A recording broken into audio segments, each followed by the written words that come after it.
Hi friends, இன்னைக்கு நம்ம பார்க்க போற படம் 2024 வந்து டாம்சல். இது ஒரு ஃபேண்டசி மூவி. நம்ம ஹீரோயின் ஒரு நாட்டோட இளவரசி. அவ நாட்டு மக்களோட பசி பட்டினிய போக்க ஒரு பெரிய நாட்டோட இளவரசனை கல்யாணம் பண்ணிட்டு போறா. போற இடத்துல ஒரு பெண் டிராகனுக்கு ஹீரோயினை பலி கொடுக்கறாங்க. அந்த டிராகன்ட்ட இருந்து ஹீரோயின் தப்பிச்சாலா இல்லையான்றதுதான் கதை. என்னடா இது, டிராகனுக்கு பலி கொடுக்கறாங்களா? ஒன்னும் புரியலையேன்னு யோசிக்கிறீங்களா? வாங்க என்ன நடக்குதுன்னு கதைக்குள்ள போய் பார்க்கலாம். இது உங்க சினி வாய்ஸ் தமிழ். நம்ம சேனலை சப்ஸ்கிரைப் பண்ணி சப்போர்ட் பண்ணுங்க. ஒரு ராஜா தன்னோட சிறப்பு வாய்ந்த படை வீரர்களை கூப்பிட்டுக்கிட்டு குதிரையில மலையை நோக்கி போறாரு. இன்னைக்கு அந்த மிருகத்தை வேட்டையாடாம வரக்கூடாதுன்னு கத்திக்கிட்டே போறாரு ராஜா. இப்ப அந்த ராஜாவும் படையும் ஒரு கயிறு வழியா அந்த மலையோட கொகையில நுழைஞ்சு சில தீ பந்தங்களையும் வெளிச்சத்துக்காக வச்சுக்கிட்டு அந்த மிருகத்தை தேடுறாங்க. அப்ப அந்த மிருகம் சவுண்ட் விட அப்ப ஒரு சில படை வீரர்கள் அந்த சவுண்ட் வர இடம் பார்த்து போய் நின்னு அதை அட்டாக் பண்றதுக்கு ரெடி ஆகுறாங்க. அப்ப அந்த மிருகம் படை வீரர்கள் மேல நெருப்பு குழம்ப ஆக்ரோஷமா கக்கி சாகடிக்குது. அப்புறம் மீதி இருக்கிற வீரர்களையும் அந்த மிருகம் தன்னோட வாளால சுழட்டி அடிச்சு சாகடிக்குது. இத பார்த்த ராஜா பயந்து அவர் வச்சிருந்த வாளை நிலத்துல குத்தி வச்சுட்டு அந்த மிருகத்துக்கிட்ட மண்டி போட்டுடுறாரு. இப்ப அந்த மிருகத்தை காட்டுறாங்க. அது வேற எதுவும் இல்ல, டிராகன் தான். அதோட இந்த சீனும் கட் ஆகுது. இப்ப பல நூற்றாண்டுக்கு அப்புறம் காட்டுறாங்க. இது நம்ம ஹீரோயின் பக்கத்துல இருக்கிறது அவளோட தங்கச்சி. இந்த ரெண்டு பேரும் விறகெல்லாம் வெட்டிட்டு இருக்காங்க. அப்ப அக்கா தங்கச்சி கிட்ட சொல்றா, இங்க மக்கள் எல்லாம் பஞ்சத்துல இருக்காங்க. இந்த நிலைமை கொஞ்சமாச்சும் சரியாகணும்னா நம்ம எல்லா ட்ரெஸ்ஸையும் டவுனுக்கு எடுத்துட்டு போய் வித்த ஆகணும்னு சொல்றா. அதுக்கு தங்கச்சியும் சரி போலான்னு ஹீரோயின் சொல்லிட்டு இருக்கும் போது தூரத்துல ஒரு குதிரை வண்டி அவங்களோட கோட்டைக்குள்ள போகிற மாதிரி இருக்கு. இத பாக்குற ஹீரோயினும் தங்கச்சியும் அது யாரா இருக்குன்னு பேசிக்கிட்டே அவங்க கோட்டைக்குள்ள போறாங்க. அங்க நிறைய பேர் சாப்பாட்டுக்காக லைன்ல நிக்கிறதையும் சாப்பாடு இல்லாம சண்டை போடுறதையும் பாக்குறோம். ஹீரோயின் தான் இந்த நாட்டு இளவரசி போல. அவ எடுத்துட்டு வந்த விறக ஒரு வேலையாள்கிட்ட கொடுத்துட்டு அவங்க அப்பாவை பார்க்க உள்ள போறா. அப்ப ஒரு லேடி பிரிஸ்ட் அவங்க அப்பா கிட்ட பேசிட்டு இருக்காங்க. இதுதான் இளவரசியா, கரெக்டா இருப்பான்னு சொல்லிட்டு ஒரு லெட்டரையும் ஹீரோயின் அப்பா கிட்ட கொடுத்துட்டு கிளம்பிடுறாங்க. ஹீரோயினுக்கும் தங்கச்சிக்கும் ஒன்னும் புரியல. அவங்க அப்பா கிட்ட என்னன்னு கேக்குறாங்க. பக்கத்துல அவங்க சித்தி, அதாவது ஹீரோயின் அப்பா ரெண்டாவது கல்யாணம் பண்ணிருப்பாங்க, அவங்களும் எதுவும் தெரியாம நிக்கிறாங்க. அப்ப ஹீரோயின் அப்பா அந்த லெட்டரை படிச்சுட்டு சொல்றாரு, ஒரு பெரிய ராஜ குடும்பத்துல இருந்து உன்னைய பொண்ணு கேட்டிருக்காங்க. நீ கட்டிக்க போறவன் ஒரு இளவரசன். அவன் கிட்ட பெரிய பெரிய கப்பலும் தங்கங்களும் நிறைய இருக்குது. உங்க அம்மா மாதிரியே இந்த உலகத்தை டிராவல் பண்ண ஆசைப்படுறேன்னு எனக்கு தெரியும். அதுக்கு இந்த இளவரசனை நீ கல்யாணம் பண்ணிக்கோன்னு சொல்றாரு ஹீரோயின். ஹீரோயின் அவங்க அப்பா கிட்ட இதுக்காக என்னால கல்யாணம் பண்ணிக்க முடியாதுன்னு சொல்றா. அதுக்கு அவங்க அப்பாவும், நம்ம கிட்ட அரிசி பருப்புன்னு எந்த தானியங்களும் இல்ல, சாப்பாட்டுக்கே கஷ்டப்படுற இந்த மக்களுக்கு நீ அந்த இளவரசரை கல்யாணம் பண்ணிக்கிறது மூலமா நம்ம மக்களுக்கு பணமும் சாப்பாட்டுக்கு தேவையான எல்லா பொருட்களும் கிடைக்கும். இதை கேட்ட ஹீரோயினும் மக்களுக்காக ஒரு இளவரசியா என்ன செய்யணுமோ அதை செய்யறா. கல்யாணம் பண்ண ஒத்துக்கிறா. இப்ப ஒரு கப்பல் மூலமா கடல்ல ரொம்ப தூரம் டிராவல் பண்ணி ஹீரோயின் ஃபேமிலி லெட்டர் வந்த நாட்டுக்கு போறாங்க. அப்ப கப்பலுக்கு மேல ஒரு ஆளு சங்கு ஊதி இந்த நாட்டுக்குள்ள நுழைஞ்சிட்டோன்றதை எல்லாத்துக்கும் தெரியப்படுத்துறாரு. அப்படி நுழையும் போது என்ட்ரன்ஸ்லயே ரெண்டு சைடும் பிரம்மாண்டமான டிராகனோட சிலையில நெருப்பு எரியற மாதிரி செட் பண்ணி வச்சிருக்காங்க. இத பார்த்த ஹீரோயின் ஃபேமிலி எப்படி இருக்குன்னு ஆச்சரியப்படுறாங்க. இங்கதான் டாம்சல்னு படத்தோட டைட்டிலேயே போடுறாங்க. இப்ப ஹீரோயின் ஃபேமிலி ஒரு குதிரை வண்டியில அந்த லெட்டர் வந்து அரண்மனைக்கு போறாங்க. அப்படி போற வழியில எல்லா இடமும் பச்சை பச்சேன்னு இருக்கிறத பார்த்து ஆச்சரியப்படுறாங்க. இப்ப ஃபேமிலியும் அரண்மனைக்கு வந்துடுறாங்க. அந்த அரண்மனையை பார்த்து இவ்வளவு பிரம்மாண்டமா இருக்கான்னு மெய் சிலிர்த்து போயிடுறாங்க. இப்ப ஹீரோயின் ஃபேமிலிய ஒருத்தர் அரண்மனைக்குள்ள கூப்பிட்டு போறாரு. அவங்களுக்கான ரூமையும் காட்டிட்டு நீங்க எல்லாரும் இப்ப ரெஸ்ட் எடுங்க, நம்ம நாளைக்கு இளவரசரை மீட் பண்ணலாம்னு சொல்றாரு. ஹீரோயின் லைட்டா பயப்படுறா, இளவரசர் எப்படி இருப்பாரோன்னு. அதுக்கு அப்பாவோ ஹீரோயின்ட்ட அவர் அன்போடு தான் இருப்பாரு, நீ எதையும் நினைச்சு கவலைப்படாத, இப்ப நீ ரெஸ்ட் எடு, நாங்க எங்க ரூமுக்கு போறோம்னு சொல்லிட்டு எல்லாரும் கிளம்பிடுறாங்க. இப்ப ஹீரோயின் அவர் ரூம்ல இருக்கிற பால்கனிக்கு வந்து அந்த நாட்டோட வியூவை ரசிச்சிட்டு இருக்கா. அப்ப ஆப்போசிட் பால்கனில ஒரு பொண்ணை பாக்குறா. ஹீரோயினும் அந்த பொண்ணு பார்த்து சிரிச்சுக்கிறாங்க. அப்ப அந்த பொண்ணு கிட்ட ஒரு வேலைக்காரி வந்து உங்களுக்காக தான் எல்லாரும் வெயிட் பண்றாங்கன்னு சொல்லி உள்ள கூப்பிட்டு போயிடுறா. இப்ப நைட்டும் ஆகுது. அப்ப ஹீரோயின் பால்கனிக்கு வந்து சும்மா அங்க இங்கன்னு பாக்குறா. அப்ப தூரத்துல ஒரு மலையில நெருப்பு எரியற மாதிரி தெரியுது. இத பாக்குற ஹீரோயின் அங்க எப்படி நெருப்பு எரியுதுன்னு குழப்பத்தோட பாத்துட்டு இருக்கும் போது அந்த இடத்துக்கு ஹீரோயின் தங்கச்சி வந்து எனக்கு தூக்கம் வரலன்னு சொல்றா. உடனே ஹீரோயினும் தங்கச்சியும் பெட்ல படுத்துட்டு நிறைய கதைகளை பேசிட்டு அப்படியே தூங்கிடுறாங்க. அடுத்த நாள் காலையில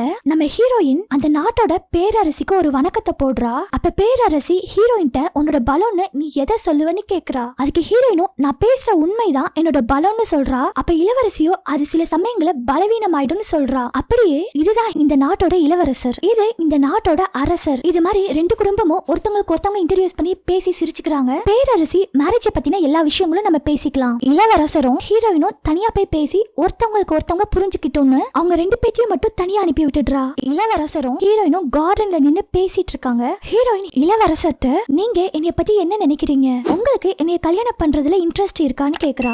கண்டிப்பா இருக்குதுன்னு இளவரசரும் சொல்ல, அதுக்கு ஹீரோயின் இது எனக்கு கட்டாய கல்யாணம், என்னோட நாட்டு மக்கள் பசி பட்டினின்னு கிடக்குறாங்க, அவங்களோட கஷ்டத்தை போக்குறதுக்காக தான் நான் இந்த கல்யாணத்துக்கு ஒத்துக்கிட்டேன்னு சொல்றா. இதை கேட்ட இளவரசரும் இப்படி ஒரு பொண்ணான ஆச்சரியப்படுறான். அப்ப பேசிக்கிட்டே ரெண்டு பேரும் குதிரையில அங்க இருக்கிற இடங்களை சுத்தி பாக்குறாங்க. இவ்வளவு அழகா குதிரையை ஓட்டுறியே, எங்க கத்துக்கிட்டேன்னு இளவரசரும் கேக்குறான். அதுக்கு ஹீரோயின் எங்க அம்மா கிட்ட கத்துக்கிட்டேன்னு சொல்றா. அப்படியே இந்த சைடு ஹீரோயின் அப்பா அவனோட வைஃப் கிட்ட பொண்ணு மேரேஜ் நல்லபடியா பிக்ஸ் ஆயிடுச்சு, நம்ம நினைச்சதை விட பல மடங்கு பணமும் பொருளும் தரேன்னு பேரரசி சொல்லிட்டாங்க. ஆனா ஹீரோயின் அப்பா சந்தோஷமாவே இல்ல, ஏதோ ஒரு குழப்பத்தோட தான் இது எல்லாத்தையும் வைஃப் கிட்ட சொல்றாரு. இதனால வைஃபுக்கும் உள்ள என்ன நடந்துச்சுன்னு சந்தேகம் வருது. இந்த சைடு இளவரசரும் ஹீரோயின் பேசிட்டு இருக்காங்க இல்லையா. அப்ப ஹீரோயின் நேத்து நைட்டு மலையோட உச்சியில நெருப்பு எரியறத பார்த்தேன், அது என்னன்னு கேக்குறா. இளவரசரும் அது எங்களோட 3 பாரம்பரிய சடங்குல ஒண்ணு, எங்களோட முன்னோர்களை சந்தோஷப்படுத்துறதுக்காக, நம்மளோட மேரேஜை இப்ப நடத்துறது கூட அதுக்காகத்தான். ஆனா எனக்கு இந்த உலகத்தை சுத்தணும் தான் ஆசைன்னு இளவரசரும் ஹீரோயின் சொல்ல,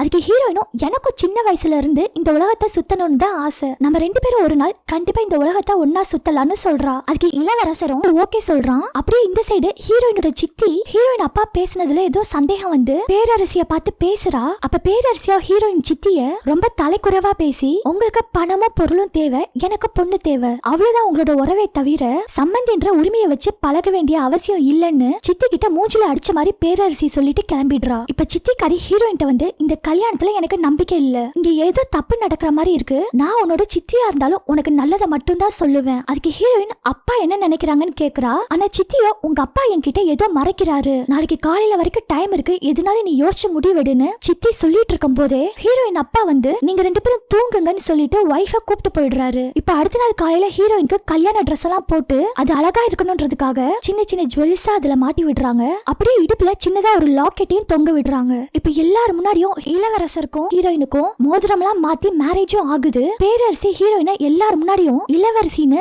அறிவிப்பும் பண்ணிடுறா. இப்ப ஹீரோயின் அவளோட ஃபேமிலி கிட்ட நான் போயிட்டு வரேன் பாய்னு சொல்லிட்டு இளவரசர் கூட கிளம்புறா. எங்க போறாங்கன்னா எங்களோட முன்னோர்களுக்காக 3 சடங்கு செய்வோம்னு சொல்லிருப்பான்ல, அந்த சடங்கு செய்யற இடத்துக்கு ஹீரோயினை கூப்பிட்டு போறான். அவங்க ரெண்டு பேரும் உள்ள போனா அங்க இருக்கிற எல்லாருமே ஒரு மாஸ்க் போட்டுட்டு இவங்க வரவேற்கிறாங்க. இத பாக்குற ஹீரோயினுக்கு என்னடா நடக்குதுன்னு கொஞ்சம் குழப்பமாவே இருக்குது. அந்த இடத்துல பேரரசியும் ரெட் கலர்ல பிரிஸ்ட் மாதிரி ஒரு ட்ரெஸ்ஸ போட்டுக்கிட்டு ஹீரோயினை வரவேற்று ஒரு தங்க காயினையும் கொடுத்து, இந்த ராஜ்யத்தை கட்டி காக்குறது நம்ம பெண்களோட கடமை, அதை நீயும் பண்ணணும்னு சொல்றா. அப்புறம் இன்னொரு விஷயமும் சொல்றா, எங்களோட முன்னோர்கள் முதல் தடவை இங்க வரும்போது இங்க ஒரு மிருகம் அதாவது டிராகன் இருக்கிறத பார்த்தாங்க, இதுதான் கடைசி டிராகன் போல, அதனால வெளியில வந்து ஊர் மக்களை அட்டாக் பண்ணுச்சு, அதனால அரசர் படைகளை திரட்டி அந்த டிராகனை கொல்ல போனா அந்த டிராகன் அந்த படைகளை ஒண்ணும் இல்லாம ஆக்கிருச்சு, கொன்னு போட்டுருச்சு. அரசரும் டிராகன் கிட்ட எங்க மக்களை ஒண்ணும் பண்ணிடாத விட்டுருன்னு சொல்லி கெஞ்சினாரு. ஆனா அந்த டிராகன் கொடூரமான தண்டனைய அரசனுக்கு கொடுத்துச்சு. அரசரோட 3 பொண்ணுங்களை தனக்கு இறையா கேட்டுச்சு. அப்பனாதான் நாட்டு மக்களை ஒண்ணும் செய்ய மாட்டேன்னு சொன்னுச்சு. அதே மாதிரி அரசரும் நாட்டு மக்களுக்காக 3 பொண்ணுங்களை பலி கொடுத்துட்டாரு. அந்த டிராகனும் அந்த பலியை ஏத்துக்குச்சு. அதனால எங்க ஊர் மக்களை ஒண்ணும் பண்ணல. இத்தனை தலைமுறைகளா இந்த பலி கொடுத்த நாளை நம்ம கொண்டாடுறோம், இதுதான் நம்மளோட சம்பிரதாயம்னு சொல்லி ஹீரோயினோட உள்ளங்கையில கத்தியால ஒரு கீரலை போட்டு 2 பேரோட கையவும் ஒன்னா வச்சு சேர்க்கிறா. அப்படி சேர்க்கும் போது இளவரசரோட ரத்தமும் ஹீரோயினோட ரத்தமும் ஒன்னா கலக்கும். இனிமேல் ஹீரோயினும் நம்ம அரச ரத்தத்தை சேர்ந்தவன்னு பேரரசி எல்லாருக்கும் ஒரு அறிவிப்பை சொல்லிட்டு முதல்ல கொடுத்திருப்பால காயனை, அந்த காயனை இந்த பள்ளத்துல தூக்கி போடுன்னு சொல்லவும் ஹீரோயினும் தூக்கி போட்டுடுறா. இப்ப இந்த சடங்கு இதோட முடிஞ்சிருச்சு. இளவரசரும் ஹீரோயினும் போலான்னு சொல்ல ஹீரோயின்ட்ட உன்னை நான் தூக்கிட்டு தான் போகணும்னு சொல்லி தூக்கிட்டு கண்ணை மூட சொல்றான். ஹீரோயினும் சந்தோஷப்படுறா, கண்ணை மூடுறா. திடீர்னு ஹீரோயினை பள்ளத்துக்குள்ள தூக்கி போட்டுடுறான். அவளும் அலறிக்கிட்டே அந்த பள்ளத்துக்குள்ள நிறைய மரங்கள்ல பட்டு கடைசியா கீழேயே விழுந்துடுறா. மயங்கி போய் படுத்திருக்கா. இப்ப சுயநினைவு வரவும் ஹெல்ப்புக்கு ஆளை கூப்பிடுறா. ஆனா அந்த இடத்துல ஒரு ஈ காக்கா கூட இல்ல. அதுக்கு பதிலா அந்த டிராகன் தான் ஹீரோயினோட சவுண்ட் கேட்டு கண்ணு முழிக்குது. ஹீரோயினுக்கு தெரிஞ்சிருது இப்ப யாருமே இங்க கிடையாது. கத்துறா கதறுறா, நம்ம எப்பயாச்சும் தப்பிக்க ட்ரை பண்ணணும்னு அந்த பள்ளம் அதாவது மலை குகையில இருந்து மேல வர ட்ரை பண்றா. ஆனா அவளால முடியல, கீழே விழுந்துடுறா. அங்க ஏற்கனவே இந்த மாதிரி காயனும் சில தங்க நகைகளும் எலும்பு குடுகளும் கிடக்குது. அப்பதான் தெரியுது ஹீரோயினுக்கு பலி கொடுத்ததை நம்மலன்னு. இது தெரிஞ்ச ஹீரோயின் ரொம்பவும் கஷ்டப்படுறா. சரி ஏதாவது கிடைக்குமா, தப்பிக்க முடியுமான்னு குகைக்குள்ளலாம் போய் பாக்குறா. அப்ப ஒரு பறவை தீயில எரிஞ்சிட்டு இருக்கு. அதை பார்த்த ஹீரோயின் அந்த பறவை மேல மணலை போட்டு தீயை அணைச்சு அதை காப்பாத்துறா. இது தொடர்ந்து எக்கச்சக்க பறவைங்க தீயில எரிஞ்சு கீழே விழுது. இத பார்த்த ஹீரோயின் ரொம்பவும் பயப்படுறா. அப்ப அவளுக்கு பின்னாடி அந்த டிராகன் நின்னுட்டு உன்னோட பேர் என்ன சிட்டுக்குருவியேன்னு கேக்குது. டிராகன் பேசுது. ஹீரோயினும் பயந்துகிட்டே என் பேர் எல்லடின்னு சொல்றா. அதுக்கு டிராகன் எனக்கு சத்தியம் பண்ணி கொடுத்த மாதிரியே உன்னைய எனக்கு பலி கொடுத்துட்டாங்க, இது தலைமுறை போறியா? உன்னோட இனத்தை சேர்ந்தவங்களை, அதாவது ரத்தம் பந்தம் உள்ளவங்களை எனக்கு பலி கொடுக்கணும். இப்ப என்னோட நேரம், நான் உன்னை வேட்டையாட போறேன்னு டிராகன் சொல்லிட்டு நெருப்பு குழம்ப கக்கிக்கிட்டே அவளை துரத்துது. ஹீரோயினும் அலறி அடிச்சு ஓடிட்டே இருக்கா. எப்படியோ தப்பிச்சு ஒரு இடத்துல போய் ஒளிஞ்சுக்கிறா. அப்ப அரண்மனையில அந்த பால்கனில ஒரு பொண்ணை பாத்திருப்பா இல்லையா? அந்த பொண்ணு இங்க செத்து போய் கிடக்கிறத பார்த்த ஹீரோயின் அலறுறா. இப்ப ஹீரோயின் இருக்கிற இடத்துல நெருப்பு குழம்ப கக்குது டிராகன். அதுல இருந்து ஹீரோயின் அங்க சின்னதா ஒரு இடம் இருக்கு, அதுக்குள்ள போய் தப்பிக்கிறா. ஆனா அவ இந்த இடத்துல வந்து சேஃப் ஆகுறதுக்குள்ள நெருப்பு குழம்பு ஹீரோயின் கல்ல பட்டுருது. டிராகனும் ஹீரோயின் எங்க இருக்கான்னு கண்டுபிடிக்கிறதுக்கு பேச்சு கொடுக்குது. ஆனா ஹீரோயினும் எதுவும் பேசாம அமைதியா இருக்கா. அந்த நேரத்துல அவ ட்ரெஸ்ல டூப்ளிகேட்டா ஒரு கத்தியை சொருவி வச்சிருப்பாங்க. அதை எடுத்து ஹீரோயின் ஷார்ப் பண்ணிட்டு அவ ட்ரெஸ்ல சின்னதா ஒரு பகுதியை கிழிச்சு அதை காயத்துல கட்டிக்கிறா. அப்படியே இடுப்புல ஒரு லாக்கெட் கட்டி விட்டுருப்பாங்களே, அதை எடுத்து அதை ஓபன் பண்ணா மெழுகு மாதிரி ஒண்ணு இருக்கும். அதுல டிராகனோட நெருப்பை பத்த வச்சு அதையும் வெளிச்சத்துக்காக யூஸ் பண்ணிக்கிறா. பரவாயில்ல, நம்ம ஹீரோயின் அறிவாளியா தான் இருக்கா. இப்ப அந்த வெளிச்சத்தை யூஸ் பண்ணி நடக்க முடியாம நடந்து இன்னும் அந்த குகைக்குள்ள உள்ள போய் பாக்குறா. அப்ப மேல சின்னதா ஒரு வழி இருக்கிற மாதிரி இருக்கு. சரி, அதுக்குள்ள போய் ஏதாவது இருக்கான்னு பாக்கலான்ட்டு போறா. அந்த வழி போக போக ரொம்ப சின்னதா இருக்கு. ஹீரோயினால ஒரு ஸ்டேஜுக்கு மேல போக முடியல, மாட்டிக்கிறா. ரொம்பவும் கஷ்டப்பட்டு அவ உடம்ப இழுக்கிறா. அப்பன்னு பார்த்து இன்னொரு பள்ளத்துக்குள்ள டொப்புன்னு விழ கையில வச்சிருந்த லாக்கெட்டோட நெருப்பு அணைஞ்சிருது. ஆனா அவ பக்கத்துல ஏதோ ப்ளூ கலர்ல வெளிச்சம் தெரியற மாதிரி இருக்கு. சரின்னு அந்த இடத்துக்கு போகலான்னு போறா. அந்த வெளிச்சம் வர இடத்துக்கும் இவளுக்கும் நடுவுல ஒரு பெரிய பள்ளமே இருக்கு. இத பார்த்த ஹீரோயின் நொந்து போய் அங்கேயே உட்காந்துடுறா. என்ன பண்றதுன்னு தெரியல. அப்பதான் கையில இருக்கிற கல்யாண மோதிரத்தை பாக்குறா. தன்னை ஏமாத்திட்டானேன்ற கோவம் பொத்துக்கிட்டு வருது. அந்த மோதிரத்தை கழட்டி பள்ளத்துக்குள்ள போட்டுடுறா. என்னத்தை யோசிச்சான்னு தெரியல, வேகமா ஓடி வந்து அந்த பள்ளத்தை தாண்டி அந்த சைடு போக ட்ரை பண்றா. ஆனா அந்த சைடு இருக்கிற விளிம்புல கரெக்டா கைய வைப்பா. அந்த பாறையோட விளிம்பு வலிக்கி விட்டு கீழே போய்கிட்டே இருப்பா. அப்ப அவ கையில ஒரு கத்தியை ஷார்ப் பண்ணி வச்சிருப்பால, அதை எடுத்து அந்த பாறைக்கு இடுக்குல குத்தி குத்தி எப்படியோ மேல வந்து சேர்ந்துடுறா. அந்த வெளிச்சம் வர இடத்துக்கு போய் பார்த்தா ப்ளூ கலர்ல மின்னுற மின்மினி புழுவா இருக்குது. நம்ம வெளிச்சத்துக்கு இதை யூஸ் பண்ணிக்கலாம்னு சொல்லிட்டு அவ ட்ரெஸ்ல இருக்கிற கைப்பகுதியை கிழிச்சு அதை ஒரு சுருக்கு பை மாதிரி ரெடி பண்ணி அதுல இந்த மின்மினி புழுவை போட்டு வெளிச்சத்துக்கு யூஸ் பண்ணிக்கிறா. அப்ப பக்கத்துல தண்ணி தேங்கி இருக்கிறத பாக்குறா. சரி, அந்த தண்ணியை குடிக்கலாமேன்னு குடிச்சா அது ரொம்ப பாசம் பிடிச்சு போய் கேவலமா இருக்குது போல துப்பிடுறா. அப்ப மேல பனி பாறை இருக்கு, அதுல இருந்து தண்ணி சொட்டு சொட்டா ஒழுகுது. அந்த சொட்டு சொட்டா ஒழுகுற தண்ணிய மேல பார்த்து வாயை திறந்து அதை குடிச்சுக்கிறா. அப்படி அந்த தண்ணியை அவ குடிச்சிட்டு இருக்கும் போது அந்த பனிப்பாறை வேகமா உருகுது. என்னடான்னு பார்த்தா அந்த டிராகன் தன்னோட நெருப்பால அந்த பனிப்பாறைய உருக வச்சு ஹீரோயின் இருக்கிற இடத்துக்கு வந்துருது. அப்படியே ஹீரோயின் குடுகுடுன்னு ஓடி ஒரு இடுக்குல போய் ஒளிஞ்சுக்கிறா. அப்ப டிராகன் ஹீரோயின் கிட்ட, உன்னை பிடிச்சிட்டேன் சிட்டுக்குருவியே, நீ ஒளிஞ்சுக்கிட்டியா? உன் முடிவு என் கையில தான். இப்படி எல்லாம் டிராகன் பேச ஹீரோயின் அமைதியாவே இருக்கா. அப்ப அவ ஒளிஞ்சுக்கிட்ட இடத்துல இதுக்கு முன்னாடி இங்க வந்திருக்கிற நிறைய பேர் அந்த பாறையில எழுதி வச்சிருக்கிறத பாக்குறா. என்ன எழுதிருக்காங்கன்னா, இந்த இடத்துக்குள்ள டிராகன் வர முடியாது, சேஃப்னு எழுதிருக்கு. அது மட்டும் இல்லாம நிறைய பேரோட பேர் எழுதிருக்கிறதையும் பாக்குறா.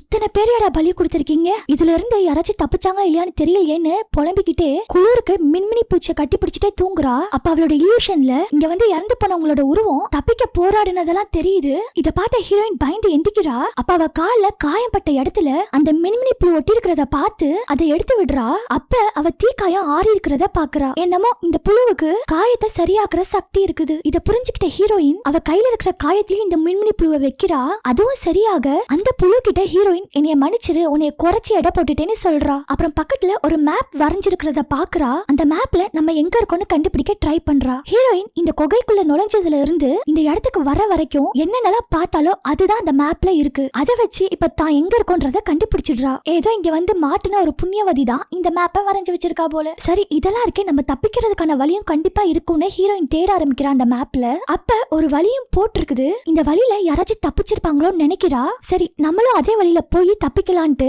அந்த மேப்ல போட்டிருக்கிற வழியிலேயே போறா. கடைசியா அந்த இடத்துக்கும் போயிடுறா. அப்ப குகைக்கு மேல ஒரு ஓட்ட வழியா ஒளி உள்ள வரத பாக்குறா. அதே சமயம் மேல போற வழியில ரொம்ப கூர்மையான பளிங்கு கற்கள் அந்த பாறைகள்ல இருக்கிறத பாக்குறா. என்னடா பண்றது, எப்படா தப்பிக்கிறதுன்னு யோசிக்கிறா. அப்ப பக்கத்துல ஒரு கிரீடம் இருக்கிறத பாக்குறா. அந்த கிரீடம்ல வீணு போட்டிருக்குது. பாறையில விக்டோரியான்னு எழுதிருக்கும். அந்த பொண்ணு தப்பிச்சிருச்சுன்னு நினைக்கிறா. அப்பனா நம்மளும் இங்க இருந்து தப்பிக்கலான்ற நம்பிக்கை வருது. அவ ட்ரெஸ்ல கொஞ்சம் பகுதிகளை கிழிச்சு அதை கையுக்கும் காலுக்கும் கட்டிக்கிறா. அந்த கிரீடத்தையே ஆயுதமா வச்சு ஒவ்வொரு பெரிய கூர்மையான கற்களா பிடிச்சு பிடிச்சு மேல ஏறுறா. அப்ப டிராகன் இவ கீழே விழுந்தா கரெக்டா கேட்ச் பண்ணி சாப்பிடுறதுக்கு ரெடியா இருக்குது. அப்ப அவ கால் வச்சிருக்கிற இடம் வலிக்கி விட அந்த கூர்மையான ஒரு பெரிய பளிங்கு கல்ல கிரீடத்தால பிடிச்சுக்கிட்டு தொங்கிட்டு இருக்கா. அந்த கல்ல வெயிட் தாங்காம உடைய ஹீரோயின் கீழே விழுறா. கீழே இருக்கிற டிராகன் இவளை பிடிக்க வாய பொளக்குது. அவளோட அதிர்ஷ்டமா என்னமோ தெரியல. அப்ப கிரீடத்தால இன்னொரு பளிங்கு கல்ல கரெக்டா பிடிச்சிடுறா. அப்புறம் எப்படியோ கஷ்டப்பட்டு ஒரு வழியா முன்னேறி மேலையும் போயிடுறா. அப்பாடா தப்பிச்சிட்டோண்டான்னு சந்தோஷத்துல வெளியில வந்து பார்த்தா இங்கதான் அவளுக்கு ஒரு பெரிய ஷாக். அது இவ்வளவு பெரிய மலையில இருக்கிற ஒரு ஓட்டை. அதுல இருந்து அவளால கண்டிப்பா தப்பிக்க முடியாதுன்னு தெரிய அப்ப இவ்வளவு போராடினது வேஸ்ட் ஆயிடுச்சுன்னு தெரிஞ்சு அந்த இடத்துல உட்காந்து அழுகுறா. அப்ப வெளியில சில பேர் குதிரையில வர்றது தெரியுது. அப்ப என்னைய காப்பாத்துங்கன்னு இங்க இருந்து கத்துறா. அந்த சவுண்ட் கிட்ட டிராகன் அங்கேயும் வந்து அவளை கொல்ல பாக்குது. அவ கரெக்டா குகைக்குள்ள போயிடுறா. டிராகனால அந்த ஓட்டக்குள்ள நுழைய முடியாது. அப்ப அந்த டிராகன் ஹீரோயினை பார்த்து சொல்லுது, இங்க இருந்து தப்பிக்க உங்க யாராலையும் முடியாது. 3 எடுக்கப்பட்டது, 3 கொடுக்கப்பட வேண்டும்னு சொல்லுது. அப்ப ஹீரோயின் பக்கத்துல விக்டோரியாவோட எலும்பு கூடி இருக்குது. பார்த்து பயப்படுறா. பக்கத்திலேயே பாறையில இந்த இடம் பாதுகாப்பானது இல்லன்னு விக்டோரியா எழுதி வச்சிருக்கிறதையும் பாக்குறா. அதே சமயம் இந்த டிராகன் ஹீரோயின் மேல நெருப்பு குழம்ப கக்க வருது. அப்ப ஹீரோயின் பேரை சொல்லி யாரோ கூப்பிடுற மாதிரி இருக்குது கொகைக்குள்ள. இத கேட்ட டிராகன் ஹீரோயினை விட்டுட்டு அந்த சவுண்ட் வர இடம் பார்க்க போயிடுது. இந்த கொகைக்குள்ள வந்திருக்கிறது ஹீரோயினோட அப்பா தான். தன்னோட பொண்ணை காப்பாத்துறதுக்கு ஆட்களை காசு கொடுத்து கூப்பிட்டு வந்திருக்காரு. இப்ப ஹீரோயின் அப்பா ஹீரோயினோட பேரை சொல்லி கூப்பிடுறாரு. அந்த சவுண்ட் வர இடத்த பார்த்து ஹீரோயினும் போறா. போற வழியில ஒன்ன பாக்குறா. அது என்னன்னா ஒரே தங்க நகைகளா இருக்குது. அதுக்கு நடுவுல டிராகன் 3 முட்டை இட்டு இருக்குது. அந்த முட்டைக்குள்ள இருந்து குட்டி டிராகன் வெளியில வர ஸ்டேஜ்ல இறந்து போய் இருக்கிறதையும் பாக்குறா. இந்த இடத்துலதான் ஹீரோயினுக்கு ஒண்ணு புரியுது. ஸ்டார்டிங்ல ஒரு ராஜா ஒரு வீர படைகளை கூப்பிட்டு இந்த கொகைக்குள்ள வந்திருப்பாருல, அவருதான் இந்த குட்டி டிராகன் வெளியில வர ஸ்டேஜ்ல இருக்கும்போது தன்னோட படைகளை வச்சு இதை கொண்டிருப்பாரு. இதனாலதான் ஸ்டார்டிங் சீன்ல டிராகன் அந்த படைகளை கொண்டுட்டு ராஜாவையும் கொல்ல போகும். அப்பதான் ராஜா மண்டிட்டு என்னைய மன்னிச்சிருன்னு கேட்பாரு. அப்ப டிராகன் அவனை பிடிச்சிட்டு, உனக்கு சாவு போதுமானது கிடையாது, என்னோட வழி என்னன்னு உனக்கு தெரியணும். ஏன்னா இது கடைசி டிராகன், இதோட வம்சம் தலைக்கிறதுக்கான 3 குட்டிகள் தான் அது. அதைத்தானே இவங்க கொண்டிருப்பாங்க. அதனால தான் இந்த ராஜாவோட வம்சமும் தலைக்க கூடாதுன்னு ஒவ்வொரு தலைமுறையிலும் 3 பெண்களை பலி கேட்டிருக்கும். இதுதான் ஹீரோயினுக்கு புரிஞ்சு அந்த பேரரசி தன்கிட்ட போய் சொல்லிட்டான்னு தெரியுது. இப்ப ஹீரோயினும் அவங்க அப்பா கத்துற சவுண்ட கேட்டு வந்துடுறா. அப்ப அவங்க அப்பா கிட்ட அமைதியா இருங்க, அந்த டிராகன் உங்க சவுண்ட கேட்டு உங்களை கொல்ல வந்துடும்னு சொல்ல ட்ரை பண்றா. அவங்க அப்பா கத்துற சவுண்ட கேட்டு டிராகனும் அந்த இடத்துக்கு வந்து பறந்து பறந்து ஹீரோயின் அப்பா கூப்பிட்டு வந்திருக்கிற ஆளுங்களை வேட்டையாடுது. இப்பதான் இந்த டிராகனோட முழு உருவத்தையும் நல்லா காட்டுறாங்க. மீதி இருக்கிறது ஹீரோயின் அப்பா தான். அந்த டிராகன் ஹீரோயின் அப்பா கிட்ட வந்து எதுக்காக இங்க வந்தா, உனக்கு என்ன வேணும்னு கேக்குது. அதுக்கு ஹீரோயின் அப்பாவும் என் பொண்ணு இங்கதான் இருக்கா, நான் காப்பாத்துறதுக்காக வந்திருக்கேன்னு சொல்றான். அப்படி சொல்லிட்டு வாளை எடுத்து டிராகனை குத்த போறான். இத்தனோண்டு வாளால அவ்வளவு பெரிய டிராகனை கொல்ல முடியும்னு நினைக்கிறியா? அந்த டிராகன் தன்னோட வாளால ஹீரோயின் அப்பாவை சொல்லட்டி தலையில தொங்க விட்டுருச்சு. நான் உன்கிட்ட மண்டிடுறேன், என்னை விட்டுறேன்னு சொல்றாரு ஹீரோயின் அப்பா. அதுக்கு டிராகன், நீ என்கிட்ட மண்டிட வேண்டிய அவசியம் இல்ல, உன்னோட பொண்ணு கூப்பிடுன்னு சொல்லுது. இது எல்லாத்தையும் ஹீரோயின் ஒளிஞ்சிருந்து பாத்துட்டு தான் இருக்கா. அப்ப ஒளிஞ்சிருக்கிற ஹீரோயின் கிட்ட அவங்க அப்பா, என்னோட நாட்டு மக்களுக்காக உன்னைய பலி கொடுத்துட்டேன், அவங்க இததான் பண்ண போறாங்கன்னு தெரிஞ்சும் பொருளுக்காகவும் தங்கத்துக்காகவும் உன்னைய விட்டுட்டேன். நான் அந்த தங்கத்தை வச்சு வாழணும்னு நினைச்சேன், ஆனா நீ இல்லாம என்னால வாழ முடியல, நான் தப்பு பண்ணிட்டேன்னு சொல்றான். அப்ப டிராகன் அவன் கிட்ட உன் பொண்ணு வெளியில வர சொல்லுன்னு சொல்லுது. மகளே, இது என்னோட கட்டளை, நீ வெளியில வரக்கூடாதுன்னு சொல்ல அந்த டிராகன் தன்னோட நகத்தை அவரோட நெஞ்சில இறக்குது. அப்ப ஹீரோயின் பக்கத்துல இருக்கான்னு மோப்பம் பிடிச்சு அவளை தேடி வருது. ஆனா ஹீரோயினும் ஒளிஞ்சுக்கிறா. ஹீரோயின் அப்பா கூப்பிட்டு வந்ததுல ஒரு ஆள் மட்டும் இருந்திருப்பான் போல. அவனும் இப்ப தப்பிச்சு போக ட்ரை பண்றான். அந்த சவுண்ட டிராகன் கேட்டு ஹீரோயினை விட்டுட்டு அவனை கொலை பண்ண பறந்து போயிடுது. இந்த கேப்ல ஹீரோயின் ஓடி வந்து அவங்க அப்பா கிட்ட பேசுறா. அப்ப அப்பா ஹீரோயின் கிட்ட, நான் ஒரு கயிறு வழியா தான் உள்ள வந்தேன், அந்த கயிறை பிடிச்சிட்டு நீ மேல ஏறி தப்பிச்சு போயிடு, உனக்காக உங்க சித்தி கப்பல்ல வெயிட் பண்ணிட்டு இருக்கா, என்னைய மன்னிச்சிடு மகளேன்னு சொல்லி இறந்து போயிடுறாரு. அந்த சைடு டிராகன் தப்பிச்சு போக ட்ரை பண்ண அந்த வேலையால தேடி அவனை கொலை பண்ண பாக்குது. இந்த சைடு ஹீரோயின் அவங்க அப்பா இதுக்குள்ள வந்த கயிறை பிடிச்சு மேல ஏறிட்டு இருக்கா. இது அந்த டிராகன் பார்த்துட்டு அந்த வேலையால கையால ஒரு நசுக்கு நசுக்கிட்டு ஹீரோயினை பார்க்க பறந்து வருது. அப்ப நெருப்பு குழம்ப கக்கிக்கிட்டே வர அதுல இருந்து கரெக்டா ஹீரோயினும் கொகையில இருந்து தப்பிச்சு வெளியில போயிடுறா. அங்க அவங்க அப்பா வந்த குதிரை இருக்கும், அதுலயே ஏறி தப்பிச்சு ஓடிடுறா. டிராகனும் கொகையை விட்டு வெளியில வந்து பறந்து ஹீரோயினை தேடுது. குதிரையில போயிட்டு இருந்த ஹீரோயின் டிராகனை பார்த்தோன்னே டக்குனு கீழே இறங்கி சின்ன பாறைக்கு இடையில போய் ஒளிஞ்சுக்கிறா. நெருப்பு குழம்ப கக்கிக்கிட்டே பறந்துட்டு இருக்கிற டிராகன் அங்க தனியா போயிட்டு இருக்கிற குதிரை மேலையும் ரொம்ப ஆக்ரோஷமா நெருப்பு குழம்ப கக்குது. அதே மாதிரி சுத்தி இருக்கிற எல்லா இடத்தையும் எரிக்குது. ஏன்னா அதுக்கு கிடைக்க வேண்டிய பலி கிடைக்கல இல்லையா, அதனால இது எல்லாத்தையும் இந்த சைடு பேரரசி பார்த்துட்டு அரசர்கிட்ட, அந்த பொண்ணு இது மாதிரி பிரச்சனை பண்ணுவான்னு எனக்கு நல்லாவே தெரியும், அதை நான் எப்படி சரி செய்யறேன்னு பாருங்கன்னு சொல்லிட்டு கிளம்புறா. அப்ப நைட்டும் ஆயிடுது. ஆனா அந்த டிராகன் எல்லா இடத்தையும் எரிச்சு அந்த இடத்தையே எரிமலை மாதிரி ஆக்கி வச்சிருக்குது. அப்ப சித்திக்காரி கப்பல்ல ஹீரோயின்காக வெயிட் பண்ணிட்டு இருக்கால, அங்கதான் ஹீரோயினோட தங்கச்சியும் இருப்பா. அந்த இடத்துக்கு வேலைக்கார ஆட்களோட பேரரசி வந்து, நீங்க பொண்ணு தரதா வாக்களிச்சீங்க அப்படின்னு சொல்லிட்டு தங்கச்சிக்காரிய தூக்கிட்டு போயிடுறா. இதை தடுக்க நினைச்ச சித்தியோட வயிற்றுலயும் வேலைக்கார ஒருத்தன் குத்திடுறான். அப்படியே பகலும் ஆகுது. ஒளிஞ்சிருந்த ஹீரோயின் இப்பதான் வெளியில வரா. அந்த இடத்துக்கு குதிரையை எடுத்துட்டு சித்திக்காரி தங்கச்சியை தேடி வரா. அப்ப வெளியில வந்த ஹீரோயினை பார்க்க அவகிட்ட நடந்ததா சொல்றா. இது மாதிரி உனக்கு பதிலா உன் தங்கச்சியை தூக்கிட்டு போயிட்டா அந்த பேரரசின்னு, நான் எப்படியாச்சும் அவளை காப்பாத்தணும், என்னைய விடுன்னு ஹீரோயின் சொல்ல, ஹீரோயின் சித்தி கிட்ட எனக்கு எல்லா விஷயங்களும் தெரியும், நான் காப்பாத்திட்டு வரேன்னு சொல்லி கிளம்புறா. அப்ப சித்தி,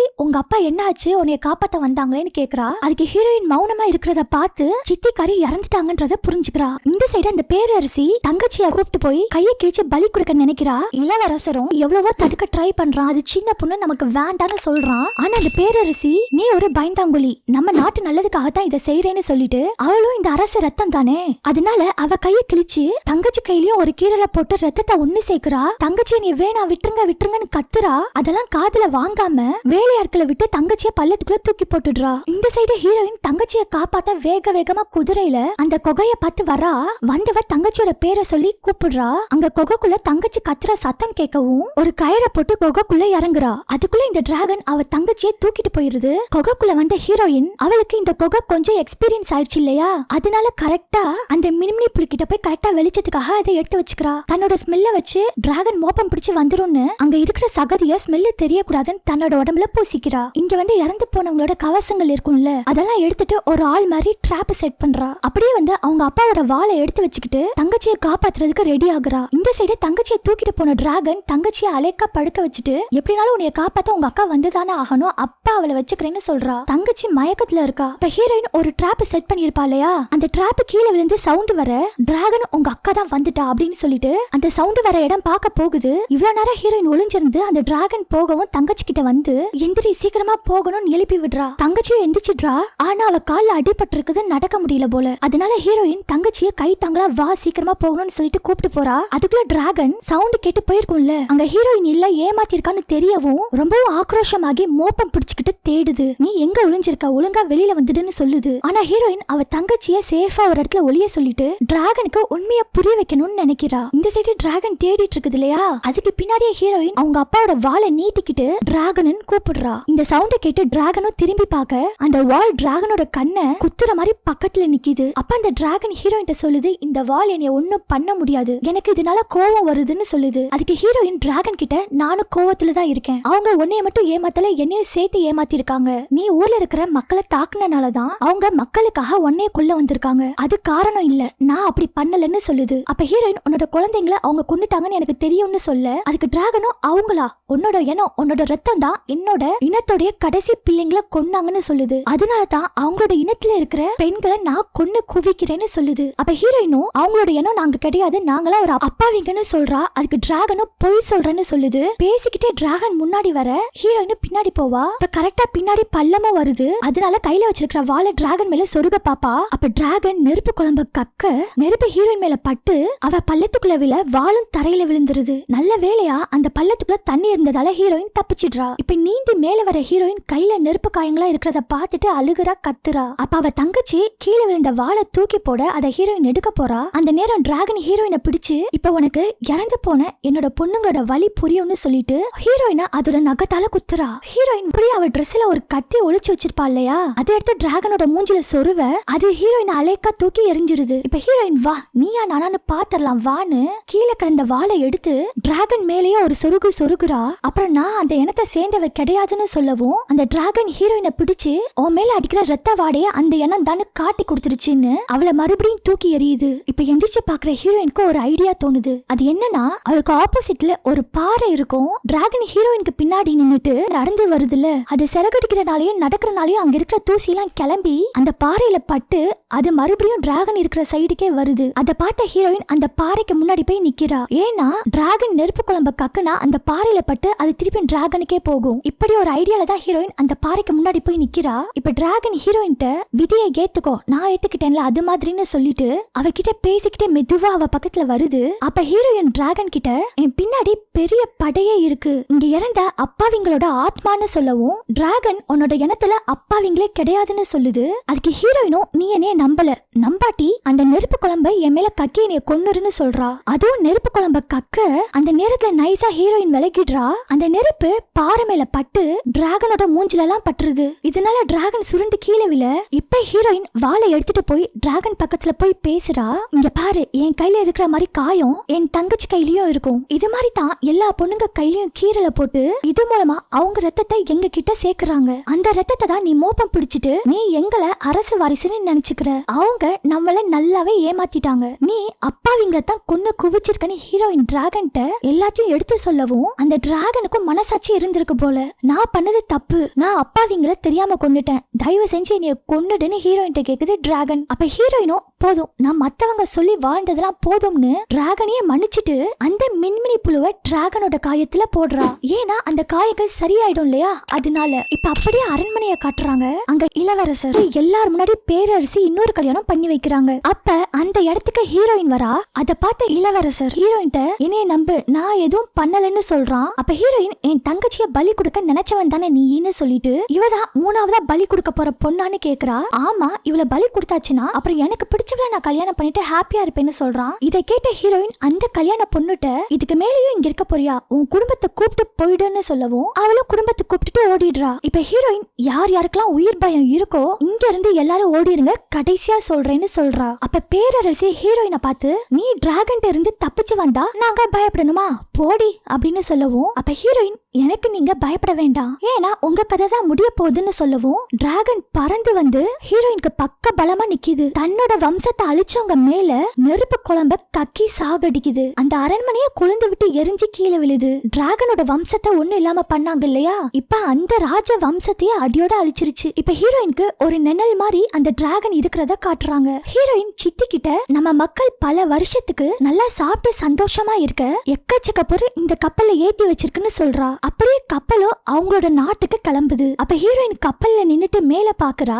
டிராகனும் அவ கூடயே பறந்து வருது. என்னடான்னு நினைக்கிறீங்களா, ஆமாங்க டிராகனும் ஹீரோயினும் ஃப்ரெண்ட்ஸ் ஆயிட்டாங்க போல. அதான் தன் கூடயே இருக்கட்டும்னு டிராகனையும் ஹீரோயின் கூப்பிட்டுட்டு போறா. அப்படியே இந்த படத்தையும் முடிக்கிறாங்க. ஓகே ஃப்ரெண்ட்ஸ், இந்த படம் உங்களுக்கு பிடிச்சிருந்தா லைக் பண்ணி ஷேர் பண்ணுங்க. அப்படியே நம்ம சினி வாய்ஸ் தமிழ் சேனலை சப்ஸ்கிரைப் பண்ணி சப்போர்ட் பண்ணுங்க ஃப்ரெண்ட்ஸ். பை.